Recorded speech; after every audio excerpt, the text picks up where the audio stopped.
Hello and a very warm welcome to Meghan and Harry News YouTube channel.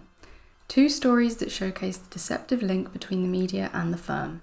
First up today we see King Charles extends invite to Harry, Meghan to annual summer vacation report. King Charles has kept Prince Harry and Meghan Markle's names on the list of invitees for this year's royal summer vacation, according to a report.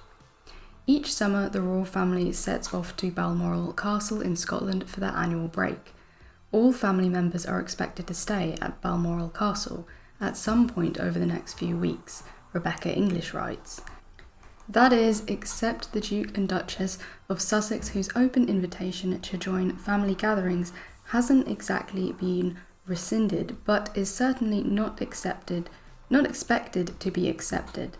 Exactly the whole point of the invitation is so that royal reporters can, when the time comes, write their negative smear campaign articles, saying how ungrateful Meghan and Harry are for not attending, etc., etc.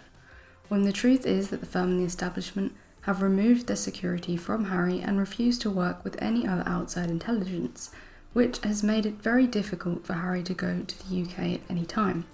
The firm know that this invite will never be accepted, but it's there so the royal reporters have something else to accuse Meghan and Harry of.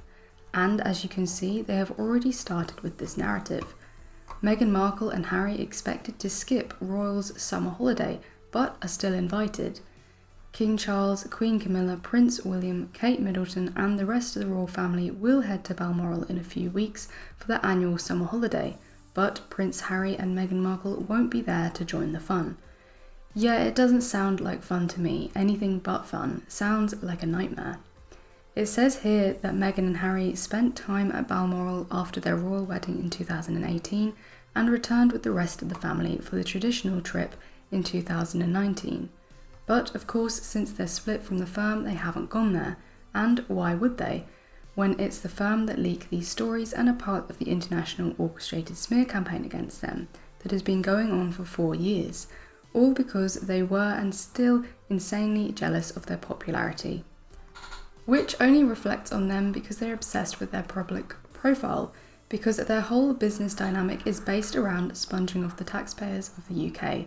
So therefore they are constantly monitoring whether or not they are popular with the UK public, and they cannot stand the fact that now Meghan and Harry have left the firm behind and are not anymore sponging off of the UK taxpayers and are financing themselves with multi-million deals with Spotify and the rest, which only highlights how ridiculous it is to have one of the richest families in the world getting handouts from every taxpayer in the UK.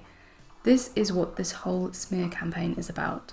So this invitation is an invitation that the firm know they won't accept because 1, why would anyone go and stay with people who are clearly against you, and 2, those people have removed your security, therefore making it more difficult for you to travel to the UK. The only reason this invite exists is to fuel more negative stories about Meghan and Harry. Let me know what you think in the comments below. Harry's court case against the toxic media has been given the go-ahead, so it is game on. It says here Prince Harry's lawsuit against Sun publisher can go to trial. Judge rules. High Court rules Prince's claims of illegal information gathering can proceed, but phone hacking allegations cannot. Interesting that the hacking allegations cannot, but the gathering of illegal information can. You would think they are relating to the same thing. It goes on. The Duke of Sussex's damages claim over allegations of unlawful information gathering against the publisher of The Sun will go to trial, a High Court judge has ruled. At a hearing in April, NGN asked Mr Justice Fancourt to throw out the Duke's case, arguing that it was brought too late because he should have known sooner he had a potential claim. In a ruling on Thursday, the judge concluded that Harry could not bring his claim relating to phone hacking, but that his claim over other allegations, including use of private investigators, should go ahead to a trial due to take place in January next year. January next year, that is a long time. The latest round of the royals' battle with the UK tabloid press revolved around at what point Harry knew enough about the alleged methods used against him in order to sue. Under the law, claimants have 6 years after a privacy breach in which to take action. Lawyers for NGN have argued that he waited too long to bring the claim and said it should therefore be dismissed. But the court previously heard Harry claim there was a secret agreement between Buckingham Palace and NGN, which had prevented him from taking legal action sooner.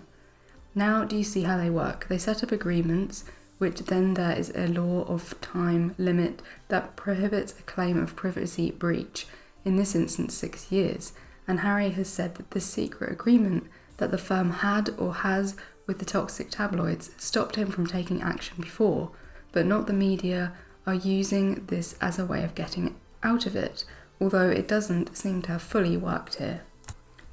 In March 2023, Harry disclosed for the first time a supposed deal between royal aides and senior NGN executives, which stipulated any privacy actions against the company should be delayed and then settled out of court. He relied on this context to explain why he had not brought his claim years earlier. Lawyers for NGN have previously disputed the existence of any secret agreement, describing it as Alice in Wonderland stuff. Mr. Justice Fancourt said Harry's amended case submitted earlier this year, which was reliant on the existence of the secret agreement, did not reach the necessary threshold of plausibility and contingency.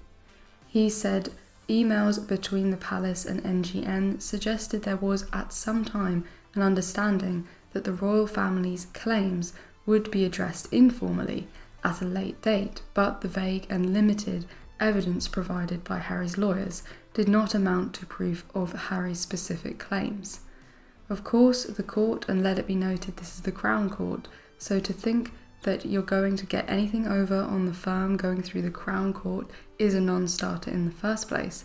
Of course, the judge doesn't believe there was a secret agreement between the firm and the media. It says the judge, Mr. Justice Fancourt, found his claims in relation to the alleged secret agreement were not plausible or credible. It is quite clear there was never any such agreement, and it is only the Duke who has ever asserted there was. But the judge ruled that there should be a trial around other alleged methods used to get information about Harry, identified in the ruling as blagging of confidential information from third parties and instructing private investigators to do these or other unlawful acts. The judge said Harry had a realistically arguable case, that he did not know enough about any use of the methods back in September 2013, the point at which NGN argued that his 6-year window to bring a claim began. Harry says he did not have enough information to bring a claim until 2018. Thursday's rulings does not take a position on whether Harry waited too long to bring a valid claim, only that it is not sufficiently clear at this stage that it was issued too late and should be decided at trial. The trial could feature many other claimants, including actor Hugh Grant, and is due to start in January 2024, although could run into 2025. Harry's legal action against The Sun is one of 3 major claims he is making against the publisher of British tabloids. NGN has previously settled a number of claims since the phone hacking scandal broke in relation to the News of the World, which closed in 2011, but has constantly denied unlawful information gathering took place at The Sun. Harry has been involved in 6 legal battles at the High Court in recent months. His civil litigation has seen him bring claims against 3 major newspaper publishers over allegations of unlawful information gathering, as well as legal challenges against the Home Office in relation to his personal security.